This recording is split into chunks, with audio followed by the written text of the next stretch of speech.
Today's podcast is sponsored by MPB, the online pricing engine that provides the right price for any camera or lens. Get free kit pickup and get paid within days, all without leaving your home. How much could you get? Find out with a free instant quote at www.mpb.com/sell. Hello and welcome to the AV Forums podcast for Monday the 14th of August. I'm Phil Hinton and tonight I'm joined by our podcast regulars. We've got Ian, Collen, Julian, Scott, Martin Dew and Doug Pyper. Good evening, guys. Good evening. Busy show this week. We've got lots to get through if you are joining us live, and Paul Munger is. Good evening, Paul. Back at you there. If you're watching live, the chat window is open, so get your questions in. We'll try and answer those as we go along tonight. If you're not watching us live, and the majority of you catch up during the week, and of course you can ask your questions in the podcast forum underneath this podcast, and we'll get round to answering them the following time that the podcast comes on. We've got some comments to go through from the last podcast as well. Tonight, so what are we talking about? Well, tonight I'll be talking about the first Panasonic TV that I've seen this year, first OLED from Panasonic. That's the MZ980. The review's now live on the homepage. If you want to go and follow through, you can do that. And as we talk about it, you can follow in the review. Martin's going to be talking about the Primare 8-channel amplifier. Doug's going to take us through two sets of home cinema speaker packages. So we'll look forward to that. One from Klipsch and one from Ascendo. Never heard of Ascendo, but seems to be getting a bit of a following. So we'll talk about that a little bit later on. You will notice that Ed's not here tonight. Sadly, there is no hi-fi section. Ed's feeling a little bit under the weather, a little bit poorly.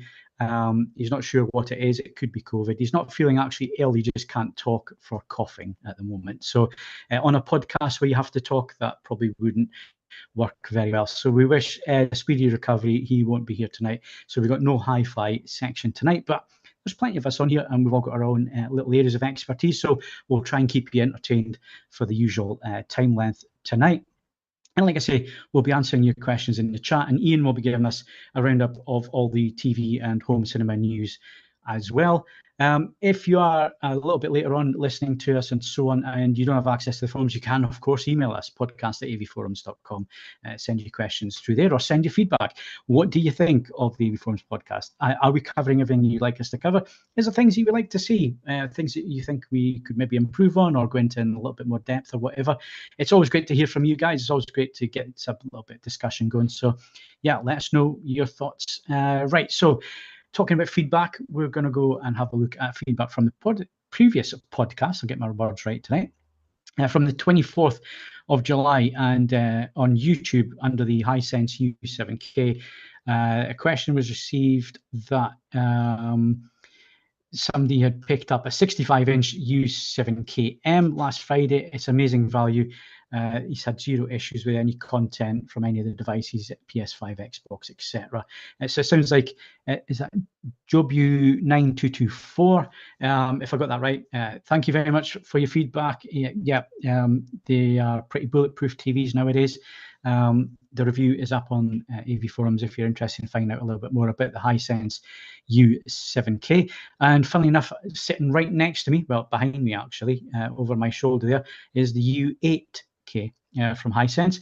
And the one sitting next to it right here is the TCL C845. So I've actually got the more affordable 65-inch TVs, mini LED TVs, up against each other at the minute. That review's coming soon.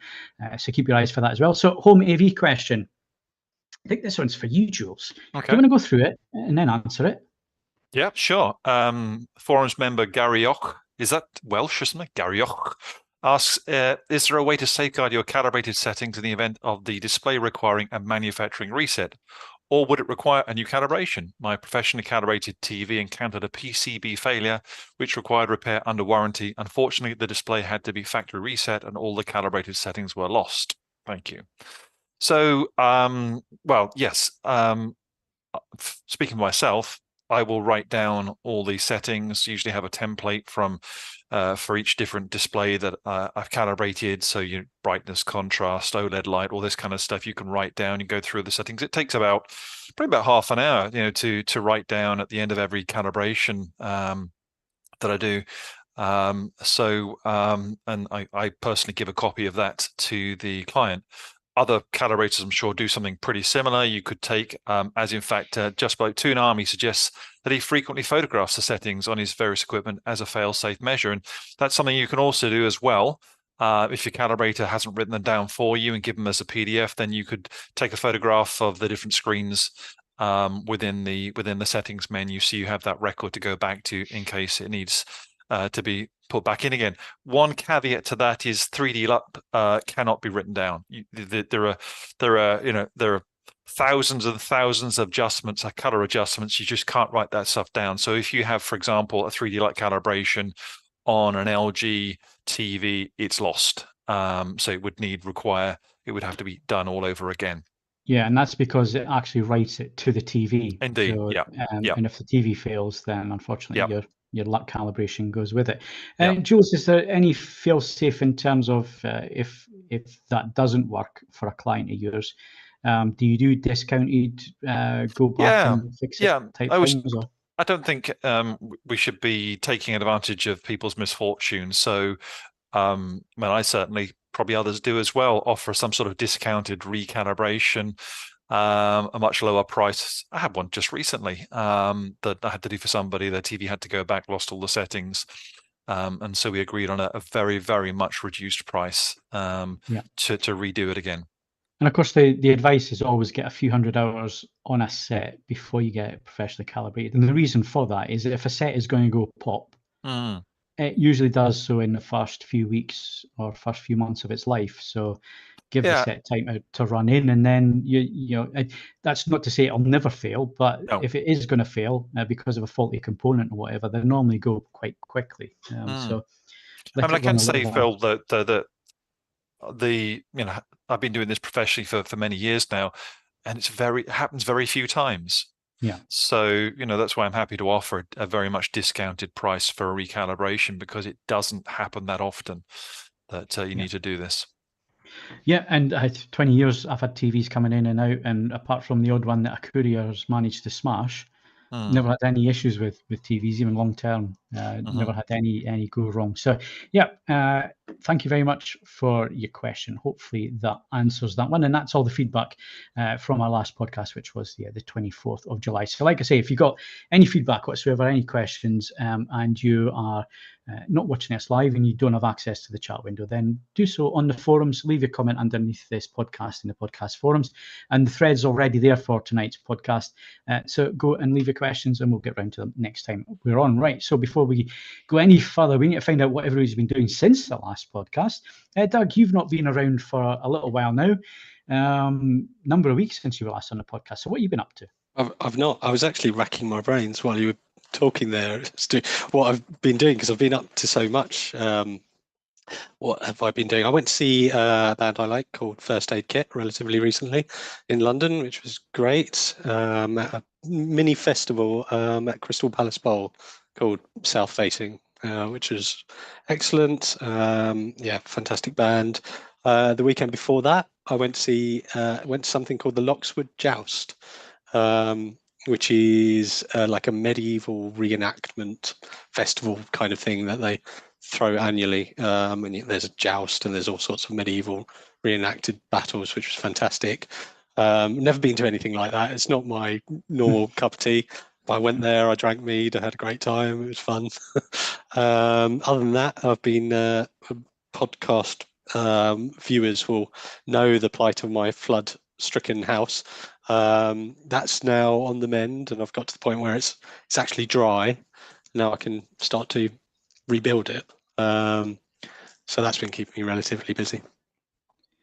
Yeah, I mean, moving house is stressful enough. Never mind moving house and then having to deal with a flood immediately as you're in the process of moving house. So yeah, nice to see you're getting it in order now and things finally for you. Yeah, that's wouldn't have wished that on my worst enemy. That's no funny at all. I know how stressful house moving is. So, Martin, what have you been up to? Well, since the last podcast, a very nice holiday to Switzerland. Right, excellent. To Sonnenland region, which is basically built around a little town called Gstaad, which has some fame because it had inhabitants such as Richard Burton and a few other movie stars as well. But it's a beautiful region. And actually, I got a chance on this trip because my family tends to go back to that region every year. I got a chance to go to Schilthorn, which is the mountain that houses Piz Gloria, which is the building that was used on the peak as Blofeld's lair on Her Majesty's Secret Service. And there's a museum up there of the movie, and it is absolutely fascinating. And I hadn't realized actually that Eon Productions and Cubby Broccoli, only the foundations had been built in 1968. So Eon Productions offered to finish the building specifically for the movie. And now, of course, it's this. A tourist attraction, and you take 4 very scary, steep cable cars to get to the top, and it's intriguing. Excellent. That sounds like great fun. I'm calibrating Anything out else? there soon, Martin. Are you? Yeah, I'm going to Gestad, a big, very, very high-end £500,000 projector to do. Oh, fantastic! Yeah, Never been. Excellent. yeah. It's beautiful. You'll love it. You won't want to leave. Yeah, a guy called Blofeld owns it. Yes. Yeah. Ian, you managed to get out of the house? Yes. Yeah, on Oh, at wow, least wow. 2 occasions as well, both football related. Yes. First one was I actually played football for the first time in Wow. quite some time, which went about as well as I expected it to. Both, not great on the pitch, not great the morning after either with the legs. And also football season started, and obviously I'm based down in Bournemouth, which makes Southampton my new Championship home team. And Norwich got to play Southampton at the weekend, so I managed to get a ticket to go along to that, and was treated to an utterly tedious 4-4 draw, which was, it was both great to watch and also painful to watch in terms of the defending and my health gradually deteriorating through the last kind of 5-10 minutes of the match. But yeah, got out of the house and had good fun for it as well. Okay, excellent. Jules, what are you up to? Yeah, now football's back. As Ian said, I went to see Norwich against Hull, opening game of the season, and we won with a heart-stopping last-minute injury time winner. And then I've started playing again. So pre-season, first pre-season game on Saturday, got 3 assists and a 4-2 victory away. So not bad, Right, eh? excellent. Can't move today, though. You training tonight, are you? Training tonight, yeah. Trying to get... Okay. We'll try and get through our bit later on then, and so you can get away for training. Myself, I've not been up to much other work at the minute. Obviously, it's TV season. I've been working my weekends and so on, but I've also been keeping up with fitness regime. As most of you will know, I've been learning how to run. So another PB for me on Saturday there. I knocked a whole minute off my 5K. This time around. Wow. Obviously, it wasn't as warm and it wasn't as wet, so I managed to run really well. So yeah, I'm down to 33 minutes now for a 5K, which I'm really quite happy with. I don't think I'll get much lower than that. I think I'm kind of reaching where I'm going to be comfortable, I think, round about that. And then I might consider upping that to 10K and adding a little bit of distance on now that I've got the pace and the weight off. So I also crossed over the 2 stone barrier. So I have lost 2 stone since Coronation weekend. Well so yeah, been doing that. Yeah, I feel a lot better for it, I can tell you. It makes a big difference. Right, so I guess we're all caught up now. So current competitions, Doug's going to tell us what we can all win. Yeah, there's lots of them. Open to everyone. You could win a Valencia Tuscany black cinema seat worth £1,400, courtesy of Valencia Home Theatre Seating. You could also win £500 to spend with MPB, which is a platform for selling and trading used photo and videographic equipment. There is also a fair selection of Blu-rays available to win. There's the horror movies Earwig and Murder Me Monster on limited edition Blu-ray from Antiworlds. There's Carmen on Blu-ray, a retelling of the famous opera, and Sister Boniface Mysteries Season 2. There are a large number of Blu-rays available, so exclusive competition offers for patrons. So Sam Peckinpah's Cross of Iron, limited edition 4K, Evil Dead Rise, limited edition 4K. If you've not seen that and you're an Evil Dead fan, you must go and watch it. It's absolutely superb. Dungeons and Dragons, Honor Among Thieves, and anime flicks, One Piece film Red, and Inu-Oh. Can't pretend to know anything about either of those, as well as Are You There, God? It's Me, Margaret. There's also Super Mario Brothers movie, Justice League Warworld, a Donnie Yen directed and starring film, Sakura, on Blu-ray, as well as Ride On, starring Jackie Chan, Frontiers, Body Horror May, and 3-film collection starring legend Franco Nero, Costa Nostra on limited edition Blu-ray. So if any of that interests you, and it should, because there's some fantastic ones there, head over to avforums.com/competitions to enter.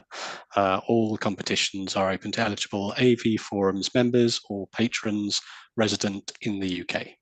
Excellent. Thank you very much for that, Doug. And Martin, previous hardware competition winners?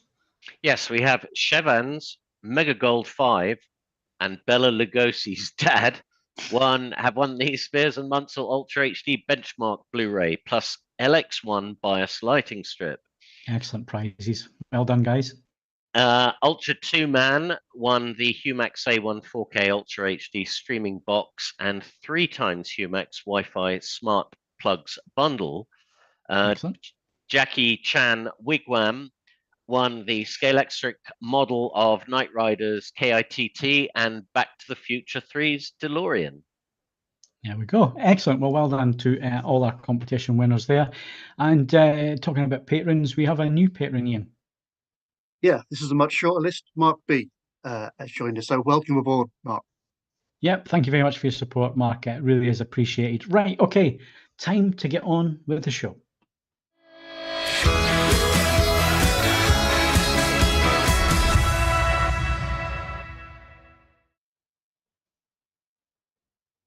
Right then, so we have some display news, Ian. Sony confirming the A95L. Tell us all about it.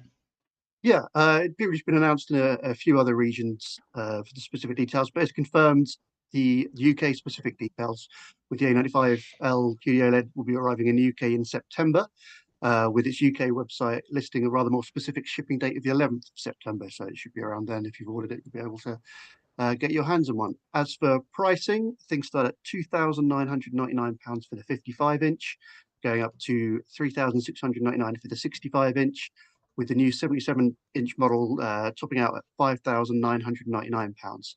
So it's a little bit up on last year's pricing. Those older models probably going to be at some quite healthy discounts around about now, I'd imagine. It's also a little bit higher than the likes of the Samsung S95C, the LG G3, and Panasonic MZ980, but it's still a little bit higher. So, would it be worth the extra money? I suppose would be the big question. Okay.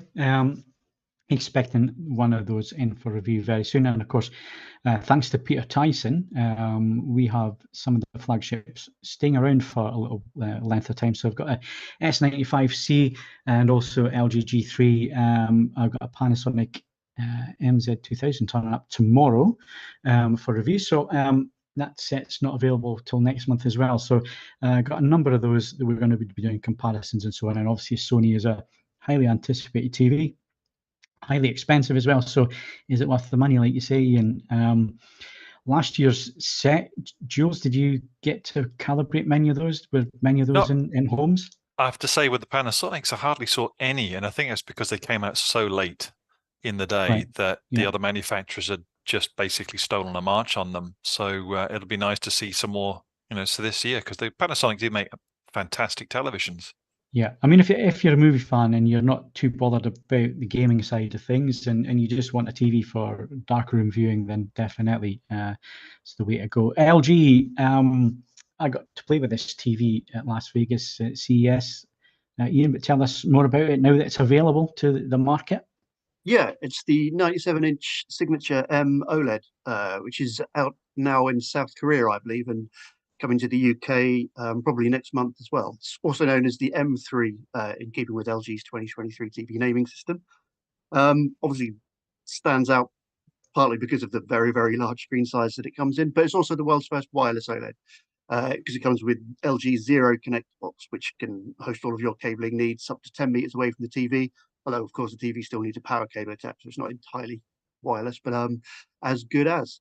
TV itself comes with much the same feature list as LG's other key OLEDs, including the Alpha 9 Gen 6 processor and all the relevant upgrades that come with that. So it should be a good TV in that respect. As for pricing, 97-inch model for the UK market will have an RRP of £27,999.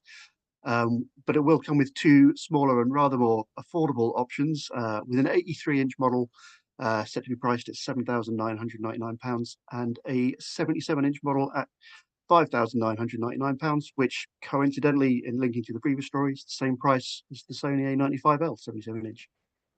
Right, there we go. Not sure how useful this TV would be. I mean, it's not something that I would pay the extra money for personally. I'm quite happy to connect my sources to the TV. I don't need to have the TV any great distance away from my sources. But is it something that interests you guys? Is it something that, you know, once the technology is in the market, it comes down in price?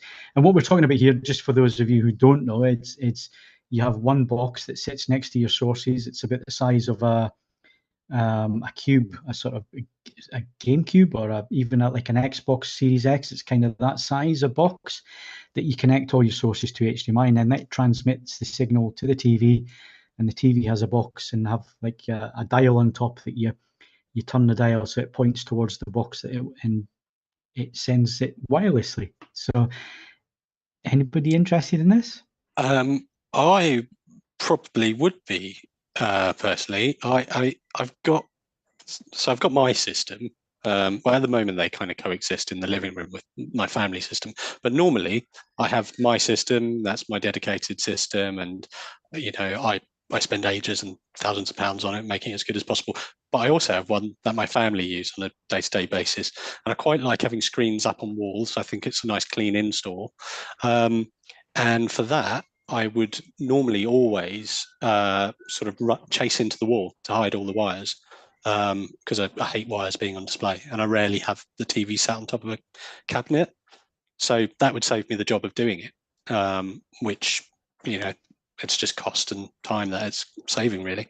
Ultimately, I wouldn't have wires on display anyway. It's just saved me the hassle of having to hide them. Yeah. Jules, is there many people who still plug sources into their TVs? I'm just thinking, you know, most of it's streaming services these days. So is it an answer to a question that was never asked? That's probably what I was going to say. Yeah. But yeah, you think about it nowadays. I mean, obviously, you know, Blu-ray is going to be a thing of the past. You know, we've seen, you know, Disney pulling out of certain parts of the world, and discuss that in a little bit. So, you know, physical sources, and I guess you've got your Xboxes and your PlayStations and you're plugging in, but fewer now. And a lot of the, obviously, the streaming services, as you say, they're all inbuilt within the TVs.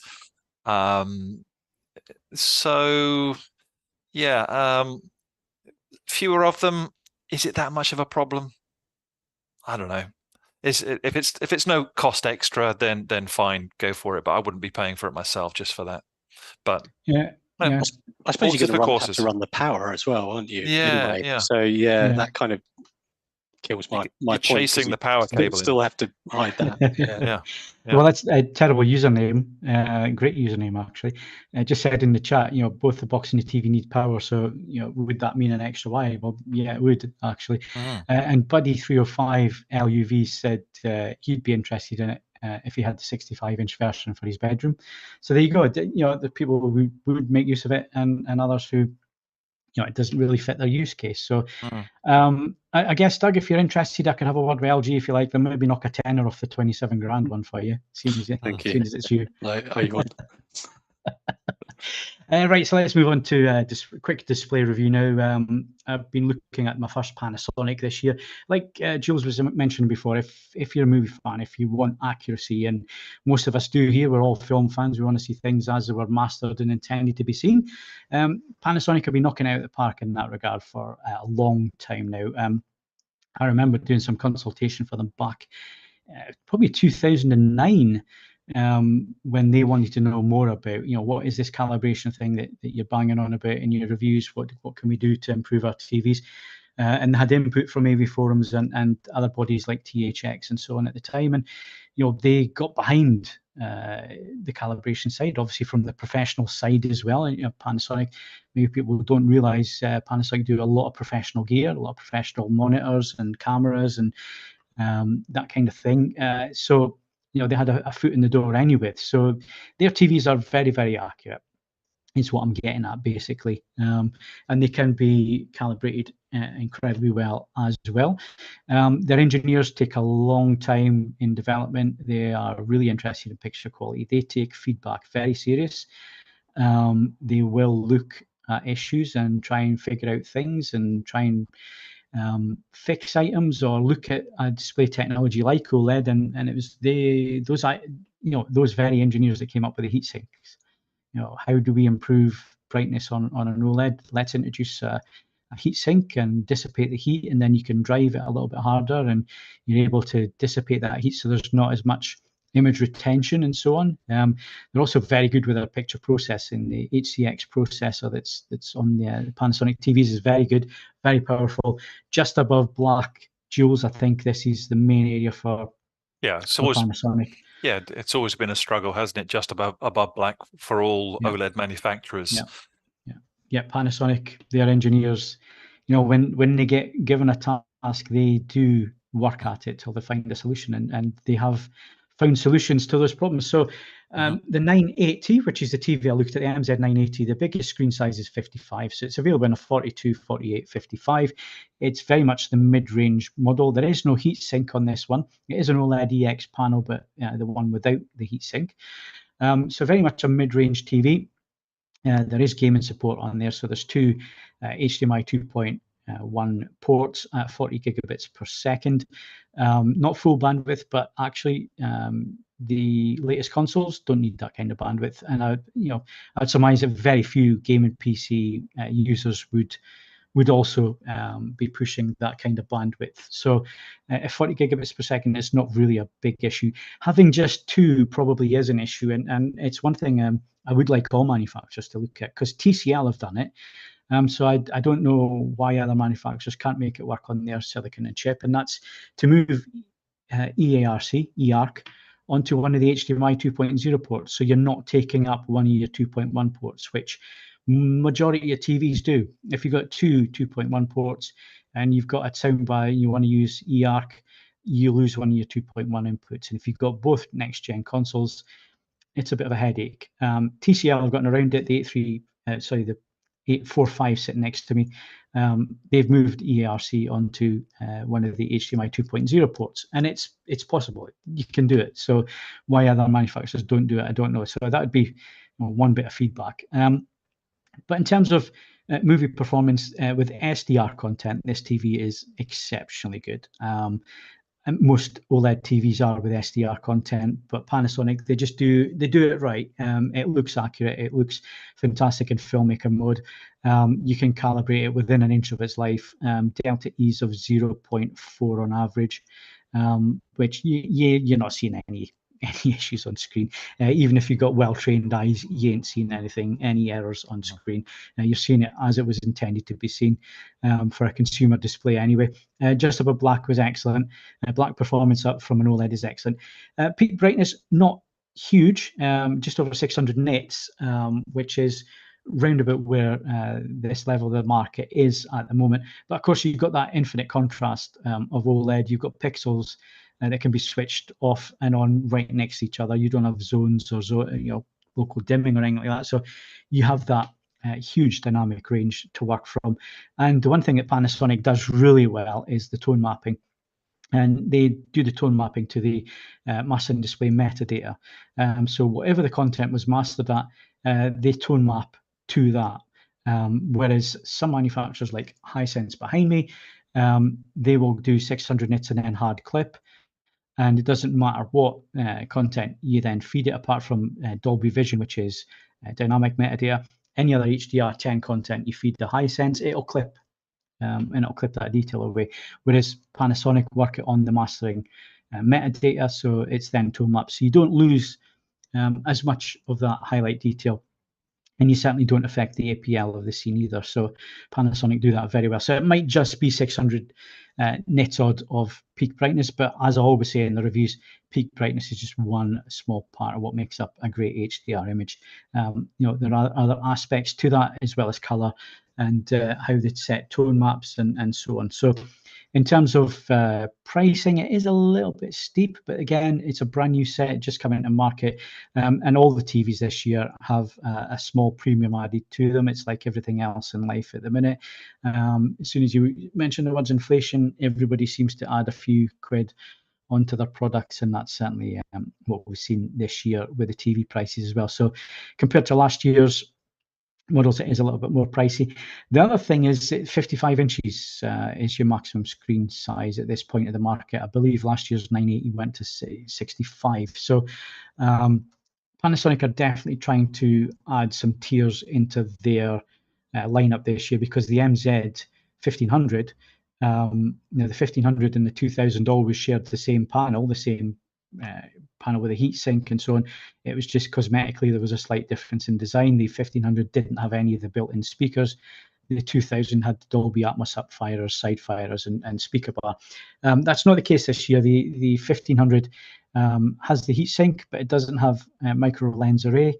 MLA is reserved for the 2000. So there is a distinct difference between the top range model and the next one down the second tier model, the 1500. So again, looking at the 980, you can see then why Panasonic have taken the 65 out of that range. It's to encourage people to upsell or upsell them to the 1500 at 65 inches. So you can see why, as a business, Panasonic have decided to make those changes that they have. Whether we agree with them or not as enthusiasts is another story. But it's a good set. It's a badge winner, 8 out of 10. And again, I'm trying to be a little bit meaner with the scores this year, so there's a little bit of meaning in the scores. So 8 out of 10 is not a bad TV. People seem to think 7, 8 out of 10 is bad. No, it's not. It's very, very good. And that's taken into consideration its price point and market level as well. So yeah, cracking TV. If you're looking at that level, you can't quite stretch to the 1500 or the 2000, but you want a Panasonic. That's the one I would recommend you go and demo, or have a look around, see if you can find last year's models. You may be able to pick up a bargain there, because there's still quite a few of them around in the marketplace at the minute. So there you go. The review is on AV Forums. You can go and check that out. Jules, anything that people need to be aware of with Panasonic TVs that I haven't covered there? Anything that you like about them, or that maybe people should think about? The thing I would say about the Panasonic is I've always had a sense that they're very cinematic. That there's a real, I don't know, it's something that's not quantifiable, but you feel. You get the same thing with different projectors, a JVC or a Sony, where they have a slightly different feel to them. But whenever I see a Panasonic, I always feel it's very theatrical, it's very cinematic, and as a film, as a film lover, that really appeals to me. So, I mean, we're talking about all these products we have from Sony and LG and Panasonic, and they're all fantastic, aren't they? I mean, it's just so hard to put I was going to say a cigarette paper between them, but we don't want to. Yeah, but you're absolutely right. I mean, we are talking about tiny little differences between these TVs. There's not a huge difference, and I think unless you have an eye for this, unless you really want the best and you're really pushing for that little bit extra, I think anybody would be happy with any of the flagship TVs in terms of picture quality this year. All the processing is excellent. I think Phil, where there is some slight differences, where people might feel a little bit more strongly one way or the other, is the operating systems. And how easy is it to get what you want? To find Netflix, to put your find the content on a USB stick or whatever. How easy are they? And everybody's going to have their own favorite for that. Yeah, and again, that's something that if I was to go into that in the review would be 17 pages long.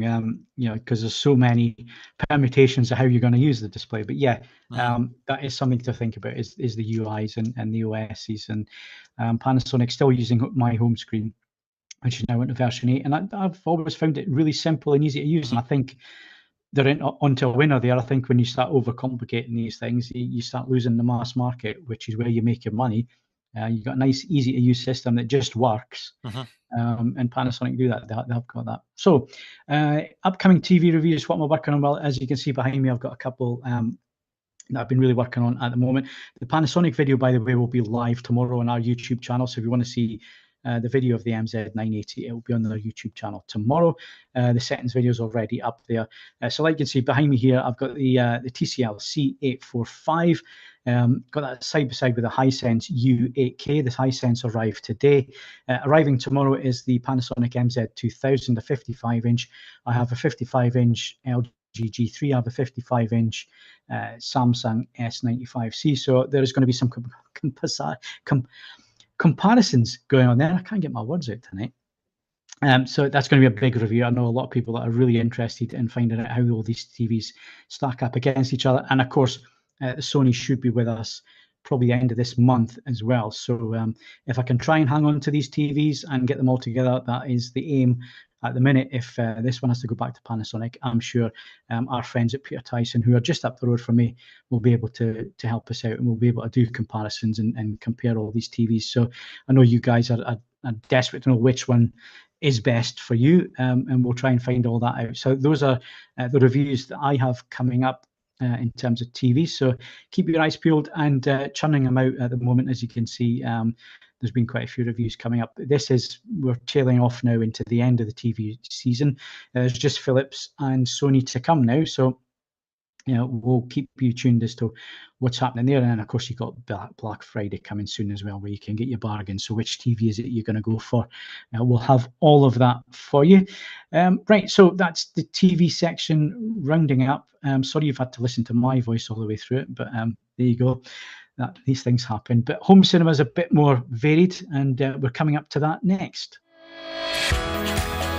If you'd like to support the AV Forums podcast on a regular basis, then why not become a patron? Head over to patreon.com/AV Forums to sign up. You can also make a one-off donation through the Super Chat or via streamlabs.com/AV Forums. All donations help us to improve the website and the podcasts. Thank you to all our supporters. Okay, so home cinema section. We've got a busy section here to get through, which is good because we haven't got a hi-fi section tonight. So we're going to spend a little bit of time on home cinema. First of all, we got some home cinema news, and Ian, tell us all about it. Excuse me. Kicking off, we've got Denon has announced a new collection of S-series AVRs and an amplifier to go with it. All coming out in September, so keeping with our current theme of new kit coming out next month. We will be seeing the AVR S770H offering up a 7.2 setup priced at £699. It'll be joined by the 5.2 channel AVR 670H, which will be priced at £599. And they will also be joined by a 5.2 channel AVC S670H amplifier that will be priced at £549. All of them come into the S series, which is a 8K friendly range. And along with a bunch of other upgrades, with a bunch more details related to the specific models up on the website now, if you want to check it out. Excellent. So both Doug and Martin cover AVRs as well. So Doug, what's your thoughts on the Denon lineup? I like the look of them, actually. I'm always mindful of the fact that enthusiasts like ourselves can kind of lose sight of the mainstream market, and the fact these perfectly cater to that, really, and at their price point, if you add on a reasonably entry-level multi-channel speaker package, they're probably price comparable with sound, like your higher-end sound bars. And I suspect a multi-channel speaker package coupled with one of these would wipe the floor with most sound bars for the same sort of money. Obviously it takes up a lot more room and it's less aesthetically pleasing, but that seems to be where they're positioned. And having owned and tested several Denons, they're rock solid, and all the sort of independent measuring of them shows that they're really clean as well. So they're a really clean front end, they're rock solid, this is probably going to supply all the features that most consumers need, unless they're enthusiasts. So it kind of begs the question, well, what more do you really need to spend? And I think Denon look to be nailing it with this range, actually. Martin, are people still buying AVRs, given that soundbars seem to be the flavour of the month and you can plug all your sources into those and they do streaming and all the rest of it? Do you really need an AVR these days? Well, it's funny because I think 5.1 channel home cinemas aren't really in the public vernacular anymore. I mean, people just don't seem to know about it, talking to people, you know, in the street and people who see my system. But I think a good receiver like these, well-priced receivers, will sound infinitesimally better than a soundbar. And I've generally found soundbars for what you're paying is a little underwhelming, even though some of them perform very well within their own categories. But yeah, I think this is really great. I mean, if you can hide those two surround speakers and keep everything up front near the TV, there's no reason to not go down this route. And as Doug says, I think they'll sound very fine for the money. Excellent. So no doubt we will be getting these in for review. Don't know if Martin or Doug's going to do them yet. We'll cross that bridge when we get some samples through. But yeah, we will definitely be covering that range. Anything else news-wise, Ian? Yeah, probably not been a great month for Disney. Following in, I mean, one of the things they did was to announce a new ad-supported tier for Disney Plus, while rather subtly bumping up the monthly subscription fee for those who want to keep watching in 4K and Dolby Atmos. But it's also announced that it will be ceasing distribution of Blu-rays and DVD discs in Australia. The last physical disc the company shipped out there was the recent release of Guardians of the Galaxy Volume 3, with Disney pointing to a not entirely unexpected drop-off in sales of DVDs and Blu-rays in the region, something which has also happened in the likes of Asia and Latin America, with the same result happening. Sales in Europe and the US are faring a little better, so physical copies will continue here for the time being, but it does raise more than one sort of discussion point as to whether Disney and other companies are going to be going fully digital in the not too distant future. And if they do, whether, you know, the independent market will step up and fill the void, assuming that the demand for these physical discs remains. Yeah, it's the beginning of the end. Well, we've seen it coming for a while, to be honest. I mean, streaming is very dominant these days, and again, quality wise, you know, better codecs coming down the line, better compression technologies coming down the line. You can see the studios thinking, well, they don't have to have the costs of making a physical disc, having that disc pressed, having it checked, then having it repressed if there's any mistakes, then having the artwork done, then boxes and plastics, and you can see the business case for physical media perhaps not being around forever. Or will it, Doug? Because I think, do we have these boutique labels who are maybe prepared to make those investments, maybe put the special editions out, knowing that there is at least a market out there for this kind of content? I think so, but it's increasingly niche, isn't it? It's increasingly your collectors really that actually appreciate the physical feeling of, you know, opening the box, and you know, the people with that kind of collecting mentality will always want something physical to put on the shelf. So that will never die really, but it will just be increasingly niche. Yeah, Martin, what's your thoughts? I find this incredibly sad news, and when it was announced, yes, I am a collector. I do like my movies to be on the shelf. I do also like knowing that every pixel and every bit of data is going to be ingested and interpreted by my players and preamp power amps and projectors. And I am a purist in that sense. And so I hope the studios will keep doing it. And I'm sure there are a lot who feel the same way as me. I mean, unless I had a kaleidoscope, which to me still is like a second best to having physical media, I'm still going to be in this game, and I'm still going to be collecting, and I hope there are plenty out there who will be. And I think there will be. I don't think this is, you know, things are going to move on, Jules. They always do. Kaleidoscope need a £300 unit in every Sainsbury's. Yeah, But just look at vinyl. Everybody said Yeah. vinyl was dead and so on, but you know that's a niche market, and you're going to pay more for your disc. But then I remember paying 50 quid a laser disc back in the day. You know, I wanted physical media. I wanted it as soon as possible and in the best quality at that moment in time. And Christ, I remember a T2 box set cost me £300. Star Wars Definitive Edition on Laserdisc, that was 350 Yeah. quid. Yeah, it was. And I didn't mind back then paying that because A, I was a collector. I wanted this stuff, and it was the best quality of it. So I think it'll stay around. I think 25 quid a disc is probably gone as well. I think you're going to be looking at probably about 50 quid a disc if these boutique labels then start taking things up and so on. But at the end of the day, you're getting I think you will get a quality product. And I think if you're a collector, you just got to be a bit more choosy about what it is that you're going to spend your money on. But physical media, I don't think is going to die. Or is it, Jules? Well, I mean, we like things, don't we?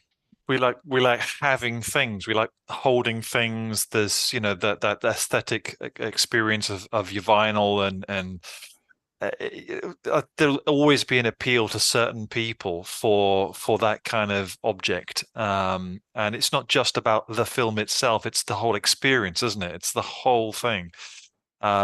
Having them on your shelf when they get delivered through the door is, you know, you're taking the cellophane off, whatever it is, that's always going to appeal to certain people. Now, if there's I don't know whether is there enough of those kind of people to warrant continued production? Probably, as you say, for the boutique. What happens in the mass market, I don't know. I mean, it's very telling that DVD is still outselling by far Blu-ray and UHD Blu-ray. So for the general public, this is not even on their Richter scale, is it? It's not even factoring. I think as well, Martin, it you know, you said Kaleidoscape second best and so on, but to be fair, you know, looking at a lot of the new compression on these services, how they can get certain quality bit rates down the pipeline now in terms of streaming, it's not bad. I mean, it's not great. There's still artifacts and stuff if you've got a keen eye for that kind of thing, and if you're watching on a 8-10 foot projector screen, you know it will not look as good as disc. But for the vast majority of people out there with a 55, 65 inch TV and who watch it with image smoothing switched on and that kind of thing, they're not going to care, are they? No, I totally agree with that, and I just hope disc media stays for us fanatics in the same way that Laserdisc did during the VHS era. It was something for collectors, and the packaging got ever more sort of ambitious and had great must-have appeal. I do think one thing that's very positive, though, I guess, particularly in the 4K UHD arena as well, is that the studios are outsourcing a lot of their content to these third-party, these boutique labels, and they're doing a wonderful job with a lot of this stuff. My only slight beef with all of that is that a lot of the 4K UHD titles coming out, and I'm sure you've all noticed this, are kind of these rather obscure horror movies and a lot of films I've never heard of. And I would just wish there was a little bit more of the mainstream, and particularly movies from the 60s, 70s, and 80s. But, you know, beggars can't be choosers. Yeah, well, I'm sure we're going to come back to this subject quite a bit as we go forward over the months and years ahead. And of course, the other one is if you rely on streaming services, who's to stop those streaming services suddenly taking content away? At least if you own something and it's sitting on your shelf, it's not going anywhere. And that's the problem with some of these streaming services. But we're going to come back to this a little bit later on, no doubt. Right, so moving things on, because I am conscious that somebody's going training tonight, football training. So we're going to jump forward to our home cinema discussion and quickly go through something that is causing confusion, is a great tool, but do people understand it? And is it really going to replace somebody as competent as Jules in the future, or do we still need competent calibrators? Well, we're talking about Calman Autocal. And I guess where the confusion lies, Jules, is with a lot of people using things like Dirac and so on, Autocal systems for audio and so on, where you press a button and it takes all the measurements of the room and then applies, it does mathematical equations and applies a fix for your room. Autocal for video is not the same, is it? No, but I mean, actually, you know what, even in that analogy, I would say, look, with Dirac, if you just press go, you're not going to get the best results. You need to interpret the graphs, and you need to be able to dive in there and make some judgments on what it's doing. And it's the same with the video side of things as well. Calman Autocal is obviously it's quite different in its different iterations, whether it's an LG display or a Sony display or a Panasonic display. It's not the same per display. It operates in different ways. So the LG Autocal gives you the possibility to do 3D LUT calibrations, which is brilliant. You know, that's a real step forward, and LG have captured a lot of the post-production market for client monitors because they're offering 3D LUTs in the actual display itself. So but just for people who are Mhm. listening and don't understand what a LUT is, Yep. if you're a photographer or videographer, you will know. Yep. It's obviously a lookup table, but just explain what that does and why that's important and why LG are doing it the right way. Yeah, well, it's taking color as a volume. So color is three-dimensional. If you look at a CIE chart, it's a two-dimensional slice through your color, which shows you your saturations and your hue. But the third element is always luminance. So if you could map what the display is doing to your colors three-dimensionally, taking those things into account, you would end up with a 3D cube. And the traditional color management systems don't allow you to really deal very well with any inconsistencies within the cube. So there are many displays which are very or quite non-linear in how they are dealing with the colors. And a traditional color management system allows you to calibrate a hue, saturation, and luminance, but only at one point of measurement. And the calibration that you make at that point to correct that point is only as good as the TV is linear. So when you're able to measure through thousands of points of luminance, saturation, and hue, as you do with a 3D LUT, and then to correct that volumetric through the whole the color volume of the display, you get an infinitely more accurate color on the display in the end. So 3D LUT is something which is very, very valued in post-production to get the most accurate color on monitors. And LG offers the ability through the Calman Autocal to actually do that on their displays. Yeah. So you know, I think one of the misconceptions is that Autocal will replace calibrators. That's not the case. The whole purpose of Autocal was to do these calculations, to help the calibrator, to speed up the process. Because what you're talking about there is thousands of measurements, potentially thousands of measurements. And to do that manually or as a calibrator in the past meant hours. And even with some of the older automated systems, you could set it away and come back 8 hours later, and it was still doing measurements and adjustments and so on. So the whole purpose of Autocal, whether it's for a Panasonic, whether it's for an LG or other displays, and most of the displays now do feature it, it gives you that instant, fast response to, I need to calibrate the grayscale. It goes away and it does it for you. But you still need to check the results. You still need to check that the measurements are right. And this is the case for all of these systems. I usually have a nightmare with them because, unlike yourself, Jules, who gets the update once the TVs are out there and being sold in numbers, normally I'm getting these through for review where Calman still doesn't support it, or you're having to run last year's models profile against the TV to get it to even recognize Autocal. I mean, the Panasonic I had in last week, it wouldn't run because it's not updated, it's not on the system yet. So, but the idea is that it performs a lot of the tedious tasks for the calibrator without wasting the calibrator's time, without wasting the client's time as well. Yeah, and I remember, you know, when everything was manual still, you got pretty quick on a remote control, being able to dial in the white balance on an LG or a Panasonic, and but this just takes the heavy lifting out for you. It will do that, but you still have to watch what it's doing. It's not bulletproof, and it's just like saying, you know, the same equation is, you know, well, autopilot means we don't need pilots in planes anymore, or VAR means we don't need referees.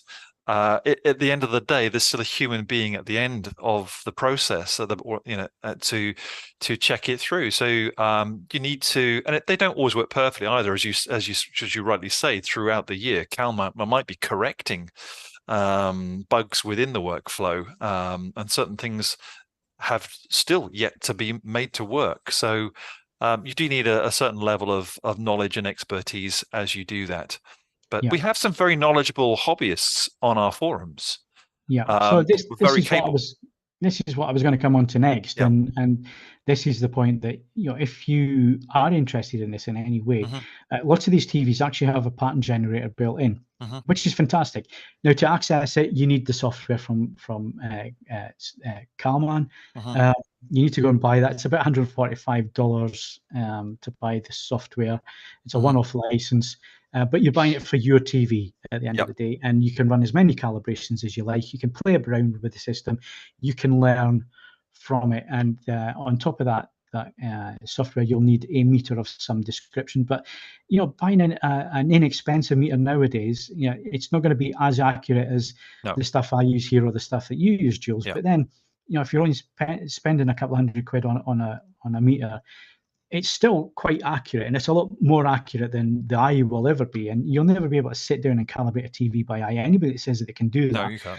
Is talking absolute nonsense. So you need the tools, but the price point's definitely coming down for those of us out there, those enthusiasts out there that want to get onto this and learn and calibrate on their own TVs and so on.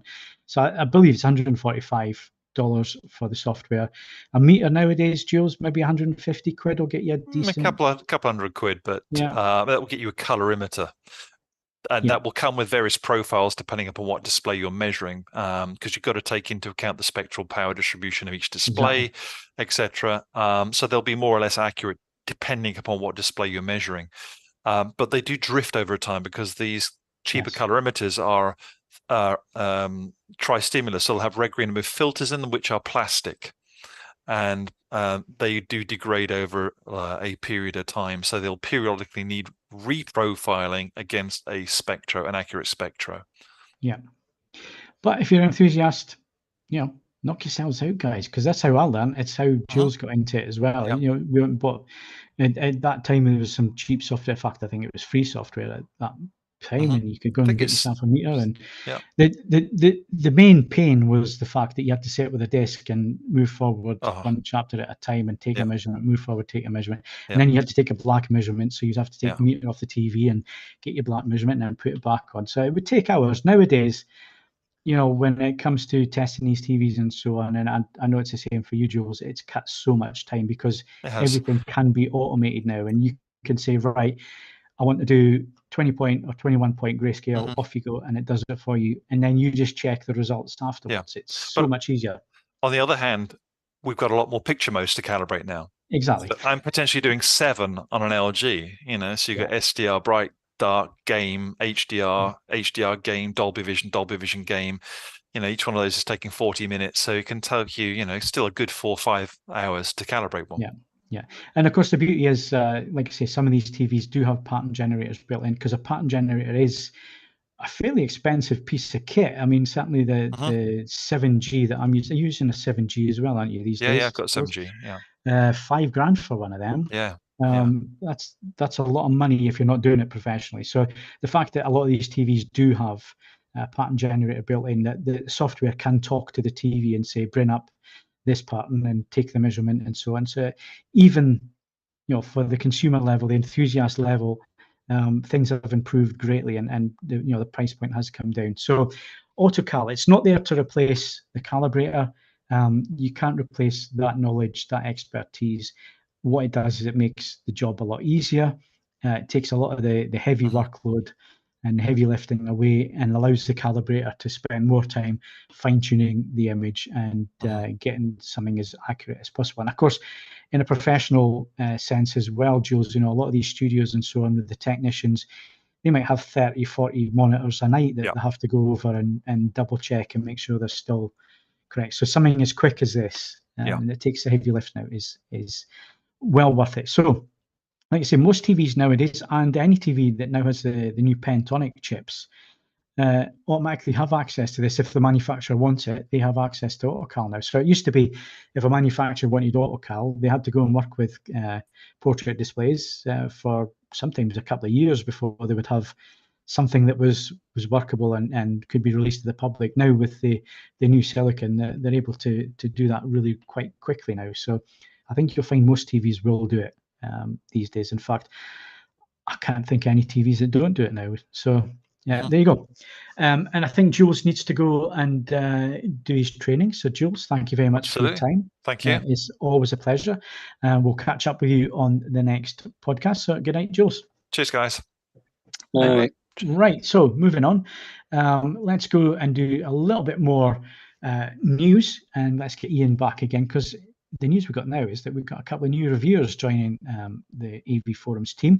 They're not on the podcast tonight, but we thought it would be worthwhile just letting you know that we do have new reviewers coming on all the time, people to help us cover this hobby of ours. And one side that we are definitely spending a lot of time on at the moment and trying to get our content up is the gaming side of things, Ian, which is it's always been your side of things, games. So we've got a couple of new reviewers. Why don't you introduce them, let us know a little bit about the background and what they'll be covering the weeks ahead. Yeah, looking to put a few more people together, so that obviously we can increase the number of reviews on a more regular basis, as you say. First up, we've got a guy called Seth Grimes, who coincidentally graduated the same degree course as I did, multimedia journalism, although obviously he did it at a different university and a good few years after I did it. He's primarily a PC gamer, which should help to broaden our horizons, given my rather obvious Xbox bias over the past year or so. He's big into sports games, been doing a lot of work with an online sports gaming site. And I do suspect that the two of us could talk about Football Manager for quite some time. And he also seems to be quite big on fighting games, which is good because I'm terrible at them, so generally don't like them. So it could help us get a few more fighting games onto the site, with one eye on the likes of Mortal Kombat coming out quite shortly. He's already got first couple of reviews up on the site if you want to take a look. Factory automation game Tectonica, which is out now on PC and Xbox, early access or game previews, reviewed that one. It's also a review of the new F1 Manager 2023, which basically takes the creative team aspect of the Formula One racing franchise and just really runs with it to a whole new level. Coming up on his radar, I think he's looking at Texas Chainsaw Massacre. It's a bit of a film tie-in in the upcoming week. I think that's out at the end of this week. So I just hope he's not too influenced by the games that he plays. Also joining teams, a new guy called Mohammed Hamid. He's been working in video games for like 10 years, even though he still looks barely old enough to be playing games for that long. He's worked on a lot of sort of Nintendo and PlayStation outlets, but also just had his own YouTube channel for a fair chunk of that time as well. So he's got quite a flair for the creative side of gaming. Seems to be into sort of RPGs and those kind of immersive action adventure games, which is good because they take hours to play. So I'm quite happy to delegate a few of those to other people. He's also on PC as well as the main consoles, and obviously his Nintendo influence will help with Switch titles, hopefully. As for his first review, Remnant 2 went up on the website today, I think. So that's worth a look if you're into those kind of quite immersive Souls-like action games. And he's also got a potentially glowing review of Baldur's Gate 3 on the way as well. So that should be up on the site hopefully sometime soon. And a little bit further down the line, I think he's kind of voiced an interest in Armored Core 6, which is coming out a little bit later in the month as well. So long story short, it's going to be a lot of more gaming content going up on the site. More reviews up on there now to take a look if you want to, and hopefully a lot more to come in the near future. Yeah, excellent. And of course, your feedback as well, listener. If you're interested in that kind of thing, if you think there's an area that AV Forums could look at in terms of reviews and so on, then let us know. We're always keen for your feedback. We're always keen to build the team and make sure that we're covering everything that you guys want to know about. And of course, we're in the unique position that we do have access to lots of areas of the industry. So yeah, if there's anything that you think we should be covering or looking at and so on.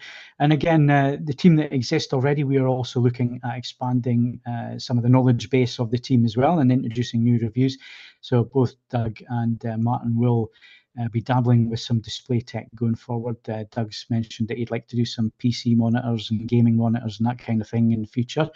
And Martin's going to look at some projectors as well. So So yeah, anything that you think we should be expanding the team to do, or should be looking at that you think we're maybe not quite covering, then let us know. Or anything else regarding AV forums that you like or you think we can improve on, let us know in terms of the feedback. You can do that underneath this podcast in the podcast forum. And again, we'll come back and mention those things in future podcasts. Now, to wrap up tonight, we're going to get serious with audio. Unfortunately, Ed's ill, and we do wish him a speedy recovery, so there's no hi-fi to talk about, but we do have plenty of home cinema sound to talk about. And we haven't really been talking much about home cinema sound on the podcast. Getting Doug and Martin together has been, because of busy lifestyles and everything else and so on, it's been difficult getting the two guys on together, but we have them this evening. So we're going to take full advantage of it because they have been looking at audio products. We're going to start with Doug. Now, a brand that I've known about for such a long time, yet had very little in terms of actual listening experience and so on, and that's Klipsch. The Reference Premier Home Cinema Speaker Package, you looked at that a few weeks back. Tell us all about that, tell us about the kit, and tell us about Klipsch a little bit, because I think they're still a bit of an unknown in the UK.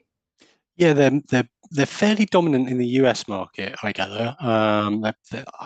They've been around for donkey's years. I'm not quite sure how long they've been around, but they're famed for their horn technology. I think they call it the Tractrix horn geometry, and so all their speakers, going back to the very original iteration, use these compression drivers and horn arrangements, and are known for being incredibly sensitive speakers, meaning that they are very easy to drive with lower powered amplifiers.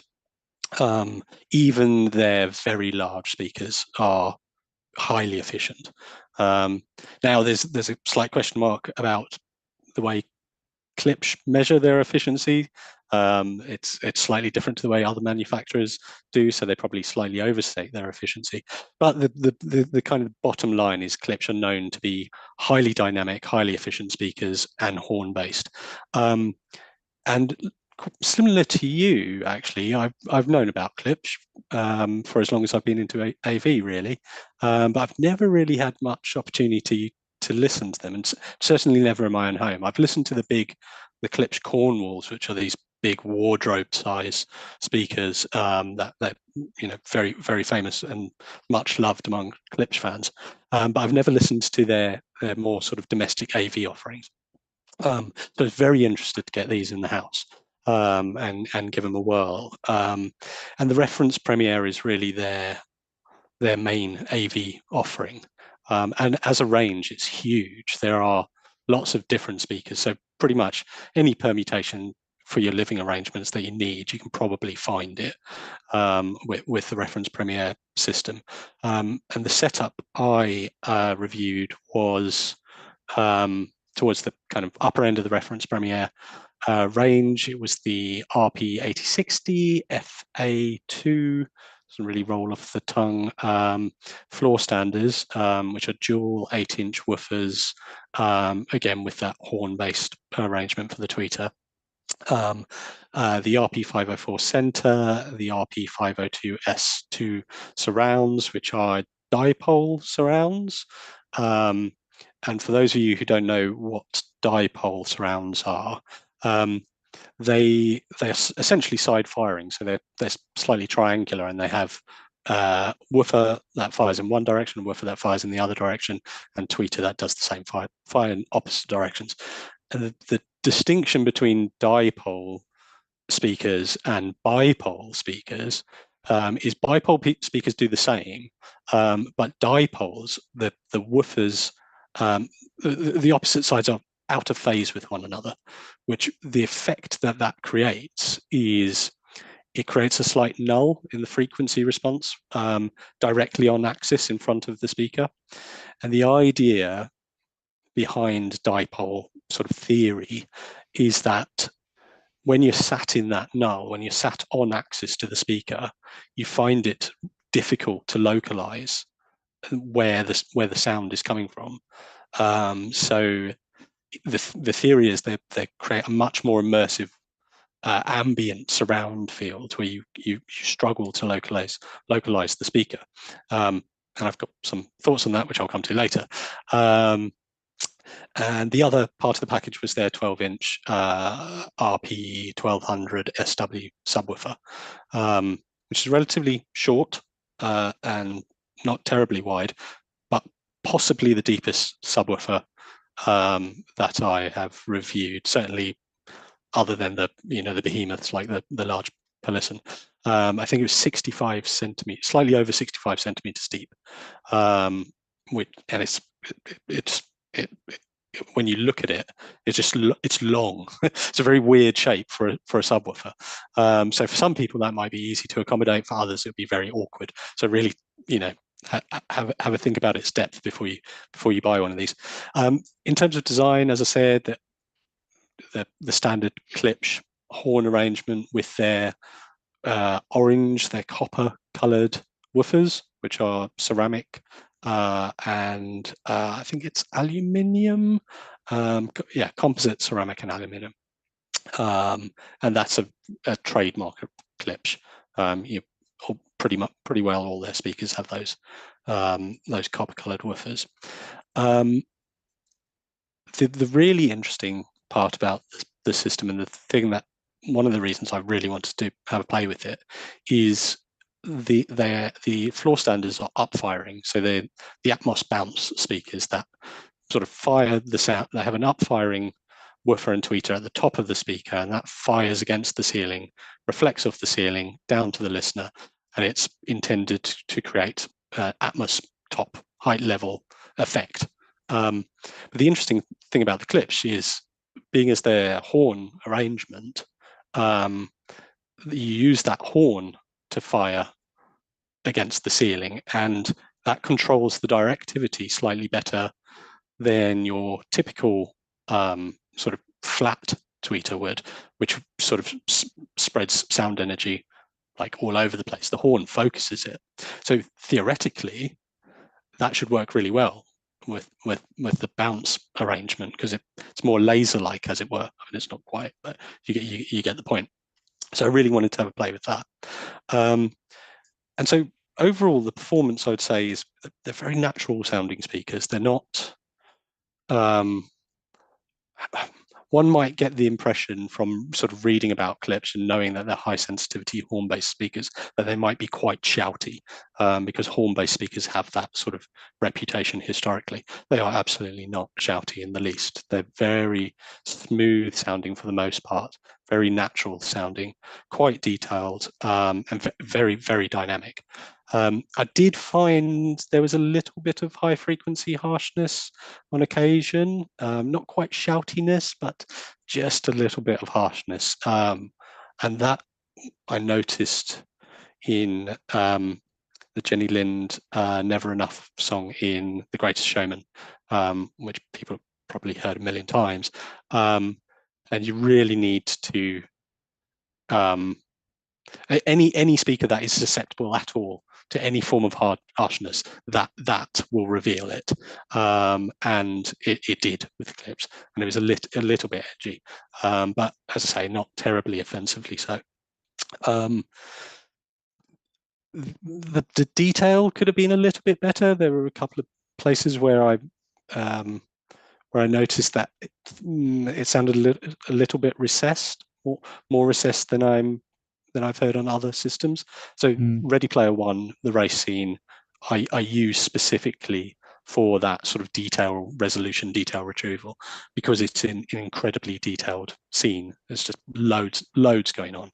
And there's a particular scene where Wade slides his car under a truck and then collects a bunch of coins that be sort of emitted of the previously departed contestant, and that just didn't sound anywhere near as detailed as I've heard it before. So yeah, there's on the one hand they can be slightly harsh, but on the other hand they're not that detailed, which is a strange combination. Bass and mid-range, absolutely fantastic. So pretty much the whole range that those composite woofers are covering, just beautiful, like really refined. They really nailed their woofers there. The sub, again, yeah, good. really impactful. Didn't really dig as deep as some of the other subs that I've tested, but you know, I've noted in many of my reviews that I'm actually more interested in that sort of transient bass impact than I am in the outright depth, the sort of infrasonic stuff. The infrasonic stuff's incredibly hard to do unless you throw tens of thousands of pounds at it, frankly.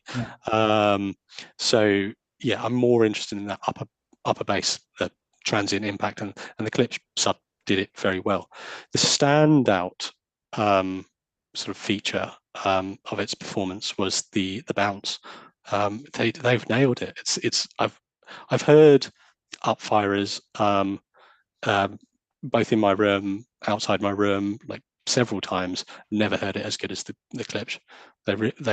It's almost uncanny how they can convey specific objects above your head. I mean, it's never going to be as good as actual speakers physically located on the ceiling. It's more of an approximation of that effect, but it's pretty close, to the point where if you're not an enthusiast, I think that's probably going to be enough for you, really. So, you know, even if you are an enthusiast, it might well be enough for you. It depends how, you know, averse you are to putting speakers in your ceiling, which are not always easy to accommodate. So overall, they sounded fantastic. I had a little bit of a beef with some of the harshness. My main sort of gripe, which I had in the review, is the floor standards are around about 3K. And as with the entire system, they use sort of vinyl wrap for their cabinets. Just not really happy with black vinyl wrap on a three grand pair of speakers, really. Can do better than that, and other manufacturers manage to with wood veneer or high quality paint finishes, and this just felt a little bit cheap. Well, if people want more, and it's great getting you know, your thoughts, Doug, in person, because you know you only get so much from the written word. But if people want to read the written word, it's up there. The review is on the website. I believe it is published mid-July, maybe. So if you're having trouble finding it, you can find it around about mid-July. Right, we're going to come back to Doug for another speaker review very soon, but we're going to pop over to Martin because these speakers need something to drive them, and you've been looking at an 8-channel power amp. Tell us all about it, Martin. Yeah, so 8 channels is a little less regular, I think, for a home cinema amplifier, and you assume this is where this amp is directed. Although manufacturers are thinking in terms of 16 channels for a 9.6, for example, home cinema. So 8+8 seems as good a choice as any. But this 8-channel amplifier comes from Swedish firm Primare, who've been around since 1985. They don't have many AV products, but the SPA25 is a home cinema integrated amp, which might be interesting to listen to at some point. And this kind of is a partner product in the same range, if you like. But obviously, it's got 9. The SPA25 has 9 channels of amplification on board, and you can use a further 2 to get a 7.1.4 Dolby Atmos sound field. So that is the SPA25. We're dealing with the A35.8. It comes in at £4,500. It has a nice black brushed steel front with the Primare logo, which is etched into the center.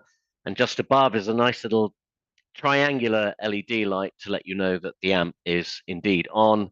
There's only 3 steel feet under the casing, which is a bit disconcerting. So while you're connecting your cables, it can have a tendency to tip if you put too much pressure on one side or the other. But it's relatively light at 15 kilograms and not as deep as many Class AB rivals, which is a nice thing about Class D architectures in general. The 1500 watt A35.8 uses a Class D architecture as stated, and they are comprised of Hypex Encore N500 modules. Primare boasts the most direct delivery and distribution of power from the power supply to the modules, which themselves are buried in the heat sinks. Both input and output stages are isolated from any noise that the modules might produce. So they put a lot of thought into the layout of the internals of these amplifiers. So there is a lot of versatility in terms of connections, how you want to do your arrangement in your home cinema or even in your music system. You can use it as a 2.0 channel system with all pairs of inputs bridged for 750 watts per pair into 8 ohms. So I don't know how likely it is that a music enthusiast would use this amp purely as for biamping of a pair of speakers, but it is an option. I think you'll find most buyers for this amplifier will be in a home cinema context. With 2 of the amps, you could just bridge the center at a 9.x.6 config, or bridge left, center, right, and just one, and use just a pair of unbridged outputs for surround. And actually, I did use this amp in bridged and unbridged modes with my LCR speakers. And consequently, much bigger impact and heft, I suppose, would be a good word by bridging my left, center, and right. But generally, I found the soundstage was big and open. Drums and bass have brutal but honed attack. The timing is superb with what I describe as bursting transients in every bar of music. The imaging is laser-like, and there's even great depth of field or sound staging. It sometimes feels like you're even in the studio or venue, which I was amazed at. I should say the soundstage is quite forward, it's quite in your face, but I find that simply perfect for movies, even over prolonged listening. And I didn't get any of that sense of brightness that I've heard with other Class D amps, which can even be fatiguing. And I didn't get any of that. And I have to say, I'm a bit blown away. I thought this amp sounded truly wonderful, and I gave it 10 out of 10, best in class, because I thought it sounded wonderful. Excellent. Good stuff. Well, again, the review is up there. This was a more recent one, wasn't it? Beginning of August, Yeah, maybe? Friday of last week, yeah. Yeah, so if you're interested in that one, go have a read. And if you got any questions for Martin, then shove them onto the review there. I think there's a decent conversation going already in the discussion thread. So if you've got any questions, I'm sure Martin, when he's got 5 minutes spare, will pop through and answer those for you. Right, so just to wrap up tonight on our reviews, let's head back to Doug now. This is a brand that I'm not familiar with. Obviously, I spend more of my time these days with TVs in front of me rather than speakers and amplifiers. So maybe tell us about Ascendo. Who are they? What do they do? And what was it that you looked at? Okay, so Ascendo they've been around for quite a while. They used to, a long time ago, focus on sort of rather esoteric hi-fi speakers, the sorts of speakers that they would demonstrate at the Munich high-end hi-fi show. And outside of those kind of high-end hi-fi aficionados, they weren't terribly well known. But they have, over the past few years, branched out into home theatre in a big way. And the way most people, and the way I came to hear of Ascendo in the first place, is by seeing one of their subwoofers. And if you look at the review, you can see a picture of the 50-inch subwoofer, which was the first time I ever came across Ascendo. I was at a hi-fi show and I walked past the 50-inch subwoofer and I stopped in my tracks and wondered, hang on about, who's this? Who's producing a 50-inch subwoofer? So that's how most people tend to come across Ascendo. They now have a huge portfolio of specifically home theatre targeted speakers and subwoofers, and they're rebranded as Ascendo Immersive Audio. And the way they do things is unlike anyone, I think I would probably go as far as saying, in that their speakers, which are mostly very high end and sort of custom installation focused, tend to, at the upper end, be active or with their own inbuilt amplification. And their subwoofer range, they divide in two. So they have subwoofers, which I think they like to call kick subs. Most people would just call them subwoofers, that play the range around sort of 27 hertz and up. And they have infrasonic subs, which play below that, down to single digits. And the 50 inch, as you might imagine, it falls into the infrasonic subwoofer category. They actually make an 80 inch as well, which is so obscenely, ridiculously large that... Yeah, but you could feel like Marty McFly though, couldn't you? Oh yeah, absolutely. They don't even make a cabinet for it. That's how big it is. So if you want it in your cinema, they have to build a room for it. It's like a cement bunker that they have to build for the rear of it. So it's only for the most obscenely, ridiculously multi-million-pound home theatre installations that's aimed at. This package that I tested was, to coin Ed Selly's, in his absence, term, slightly more terrestrial adjacent, as he likes to say. In that it's still a 10 grand speaker package, but it's nowhere near the cost of, it as a package. It's still not as expensive as their entry level infrasonic sub. So it's very much entry level in Ascendo terms. It's still very expensive, so most people wouldn't regard it as entry level. And the system I tested was their 10-inch passive on walls, or they can be used in wall as well, and their 6.5 inch surrounds. Had 4 of those used as surround backs, and 2 12-inch subs, which at the time of review was called the SV12, but they've since rebranded to call it the 12 sub. So there's no real imagination really in their naming convention. There's the 10p is the 10-inch passive, the 6p is the 6.5 inch passive, and the 12-inch subs. So aside from their sort of twin approach to infrasonic and kick subs, the other very unusual thing about Ascendo speakers is, well, twofold. One, they are absolutely ridiculously efficient, and their output is like, short of going for actual pro cinema speakers, I don't think you can get this sort of output at the price. I think the Ascendo, the 10p is probably the highest output speaker at this price. Someone will probably find another speaker that I'm not thinking of, but they are 97 dB efficient and handle up to 500 watts. So if you put that into any sort of SPL calculator, you realize that pretty well at any reasonable listening distance, you can hit THX reference 105 dB with quite a lot of headroom. So it's a staggering amount of output.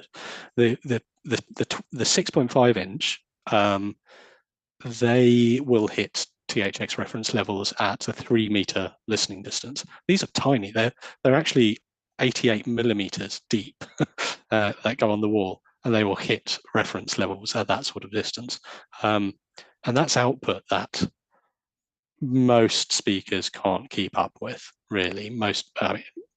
Unless you spend serious money, most home theatre speakers just don't have that sort of output. And the Ascendos do, and they're relatively entry-level priced. The trade-off for that is they roll off their bass at around 80 hertz. They don't attempt to produce any bass, being as they're a subsat system. They're purely intended for use with the subwoofer. So that's probably a worthwhile trade-off in my view, because you should be using subwoofers, certainly in a home theatre system. And I'd rather have the higher output capability with the headroom. And that's the Ascendo approach.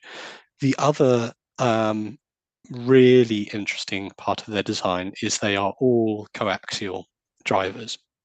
And what that means is Tannoy have been doing this for years. So and Kef do it as well. famed for their coaxial drivers. So what a coaxial driver essentially is it locates the high frequency transducer in the middle of the low frequency woofer. Usually it fires through an acoustically transparent dust cap in the center of the woofer. And all the Ascendo speakers do that. And there are two big benefits of that.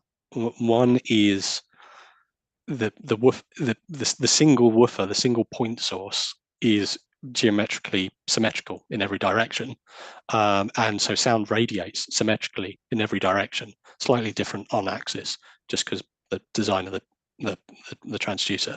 But everything other than on axis, it's symmetrical. And one of the big advantages of that is they're incredibly easy and amenable to EQ, because if you change the frequency response in one direction, the mirror image happens at the opposite direction. So you can EQ every direction sort of simultaneously. So what you find is when you try and EQ them, they respond almost perfectly to the changes, which isn't the case with most other speakers. It's a bit of trial and error. The other big benefit of the point source, which Ascendo are at pains to explain, is traditional speakers locate the tweeter and the woofer separately. And what that results in is very slight timing differences in the time it takes for the sound from those two drivers to reach your ear, depending on where you're sitting relative to those two drivers, because there's sort of path distance differences between the distance from those two drivers will change depending on where you're sitting, and which means the timing will change ever so slightly. And what Ascendo say, and they make a very compelling argument around this, is that the human ear uses timing differences to locate things in space, to spatially localize things. You hear the difference in time between your two ears that a sound takes, and then you can position it fairly accurately.